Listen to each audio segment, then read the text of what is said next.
Trump wants to hide the truth. We all know he lies all the time, but let's talk about this for a moment, and then let's talk about Trump and the circle jerk. Or maybe with this cabinet, we should talk about the circle jerks. Uh, uh, they're hiding the unemployment numbers from us. They're hiding the inflation numbers from us. They're hiding the trade deficit numbers from us.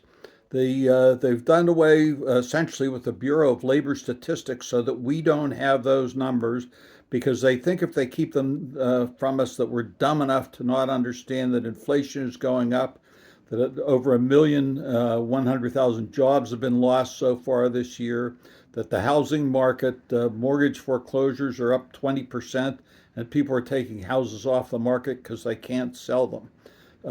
They hide the Epstein files. They hide Trump's medical reports.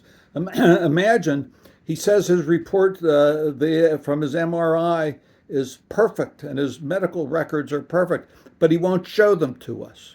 He gets a letter from some doctor that says he's great, but he won't show them to us because the proof will not line up with what he says.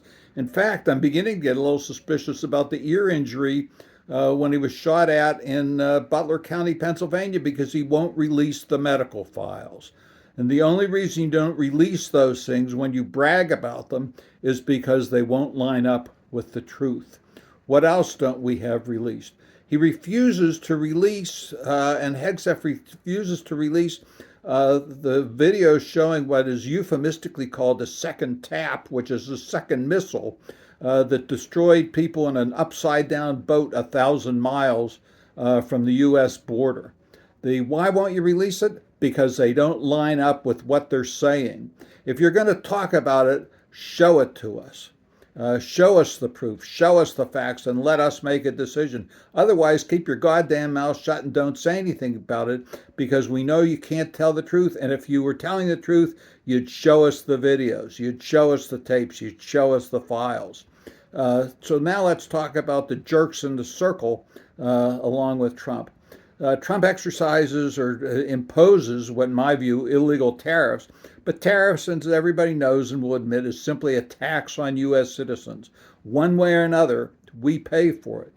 And either you and I pay for it in the cost of the goods we buy, or the corporations pay for it so we don't have to, and that lowers their profits and lowers their dividends available to their stockholders.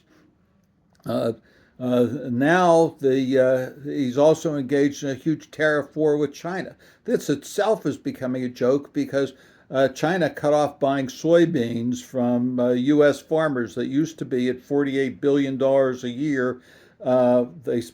Trump said a month or so ago that they promised they'd buy 12 billion by uh, the end of this month, and so far they've bought about 330,000 pounds, not even close to what Trump said.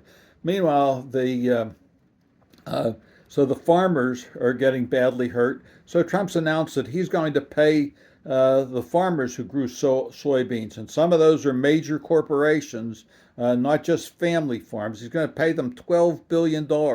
That's $12 billion that's coming out of the pockets of the people who paid the tariffs, which still might be declared to be illegal by the Supreme Court.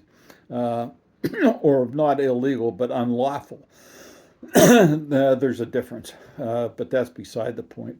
Meanwhile, what's happened to China? China's turned to South America and Argentina for its soybeans, and this is after Trump gave 40 billion of our dollars to prop up the Argentinian government. Uh, so they're now selling soybeans to China. China is not buying them from from us, and Trump is giving $12 more billion to the farmers who voted for him in office and voted for all this nonsense. I might note that the Chinese trade surplus, since Trump has been doing nothing but rising, since Trump has destroyed relationships with our trading partners around the world. For the first time ever, China's trading surplus exceeds $1 trillion.